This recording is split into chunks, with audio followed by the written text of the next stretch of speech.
اور تمہارے باپ دادا کا بھی، اور جو آسمانوں، زمین اور ان کے درمیان ہر چیز کا خالق اور مالک ہے۔ مگر بنی اسرائیل نے اس پیغام کو جھٹلا دیا اور سرِ عام انکار کر دیا۔ جب حضرت الیاس علیہ السلام نے بادشاہ اخاب اور ملکہ ایزابیل کو بھی حق کی طرف بلایا تو انہوں نے بھی بات ماننے سے انکار کر دیا۔ ملکہ ایزابیل بہت ظالم اور چالاک اور شاطر عورت تھی۔ اس نے محسوس کر لیا کہ حضرت الیاس علیہ السلام اس کی بادشاہی اور جھوٹے دین کے لیے ایک بڑا خطرہ بن سکتے ہیں۔ اس لیے اس نے سازش رچی کہ حضرت الیاس علیہ السلام کو شہید کر دیا جائے۔ اللہ کے حکم سے حضرت الیاس علیہ السلام بالوک شہر چھوڑ کر ایک پہاڑ کی غار میں چلے گئے اور وہیں رہنے لگے۔ آپ کے چلے جانے کے بعد اسرائیل میں سخت قحط پڑ گیا۔ لگاتار 3 سال تک بارش نہیں ہوئی، فصلیں تباہ ہو گئیں اور لوگ ایک ایک قطرے پانی کو ترسنے لگے۔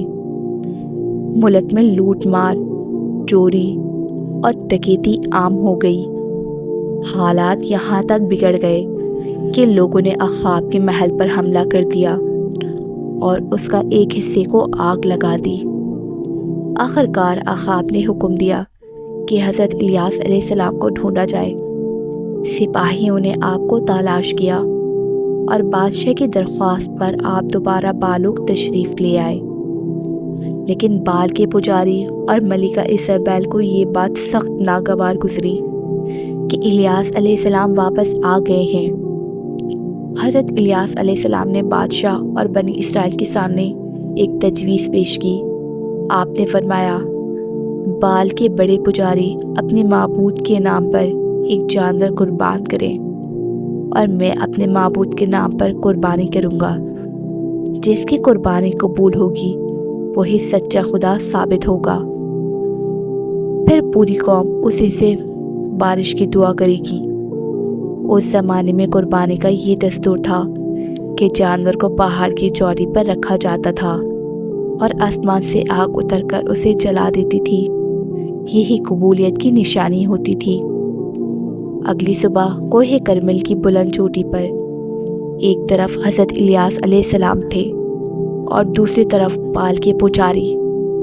دونوں نے اپنی اپنی قربانی پیش کی۔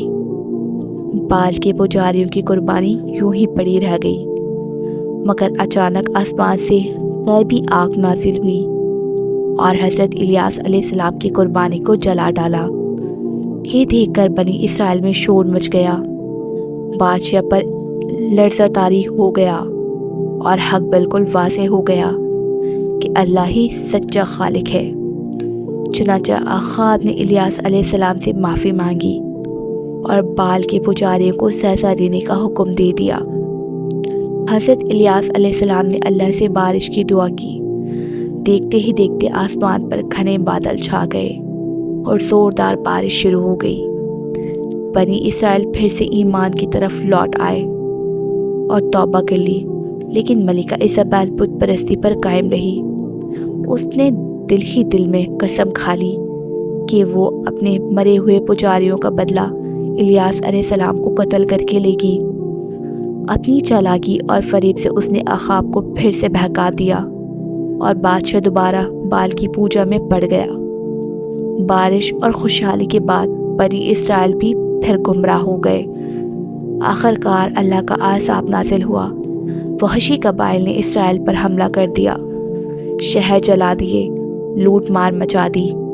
انہی حملہ آوروں نے اخاب، ملکہ ایزابیل اور اس کے بیٹے کو بھی قتل کر دیا۔ وہ ملکہ جو اپنے حسن، طاقت، بادشاہی پر غرور کرتی تھی، جب مری تو اس کی لاش سڑکوں پر پھینک دی گئی۔ بنی اسرائیل نے اپنی آنکھوں سے دیکھا کہ جنگلی کتے اس کی لاش کو نوچ نوچ کر کھا رہے تھے۔ اس وقت نہ اس کا دیوتا بال کام آیا اور نہ ہی کوئی باطل معبود۔ آج وہی بالوک شہر لبنان کے علاقے میں موجود ہے، جہاں اس زمانے کے کھنڈرات آج بھی اس دور کی شان و شوکت اور پھر آنے والی تباہی کی گواہی دیتے ہیں، جو قیامت تک انسان کے لیے ایک بڑی عبرت ہے۔ تو دوستوں میں امید کرتی ہوں کہ آپ کو میری ویڈیو پسند آئی ہوگی۔ ملتے ہیں نیکسٹ ویڈیو میں، تب تک کے لیے اللہ حافظ۔ اپنا بہت زیادہ خیال رکھیے گا اور مجھے اپنی دعا میں یاد رکھیے گا۔